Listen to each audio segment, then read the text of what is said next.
ভগৱান শ্ৰীকৃষ্ণই অৰ্জুনক কৈছে, হে অৰ্জুন, তুমি তোমাৰ ধৰ্ম দেখি ভয় কৰাৰ উচিত নহয়। ধৰ্ম অৰ্থাৎ যুদ্ধৰ কথা কৈছে। তুমি ভয় কৰিব নালাগে। ক্ষত্ৰিয়ৰ কাৰণে যুদ্ধতকৈ বেছি আৰু কোনো কল্যাণকাৰী কাম নাই। ইয়াত ভগৱান শ্ৰীকৃষ্ণই কৈছে, আমি যেতিয়া কোনো এটা কাম কৰাৰ সিদ্ধান্ত লৈছোঁ, তেন্তে সেই কামটোলৈ ভয় কৰাৰ কোনো কাৰণ নাই।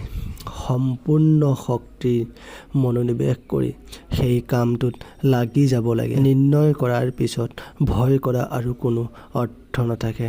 মাত্ৰ সেই কামটো কৰিব লাগে। হে অৰ্জুন, মানুহৰ কৰ্তব্য হৈছে কেৱল কাম কৰা। ফল বিফল এই সকলোবোৰ ভগৱানৰ ওচৰত এৰি দিয়া। তুমি যেতিয়া কৰ্ম কৰিছা, ভগৱানে তাৰ ফল নিশ্চয় দিব। কিয়নো ভগৱানে প্ৰথমেই নিশ্চিত কৰে কোনজোপা বৃক্ষই কোনটো ফল দিব। কৰ্ম কৰি যোৱা, কেৱল নিজৰ কৰ্মৰ ওপৰত গুৰুত্ব দিয়া, আৰু তোমাৰ কৰ্মই হৈছে প্ৰকৃত ধৰ্ম।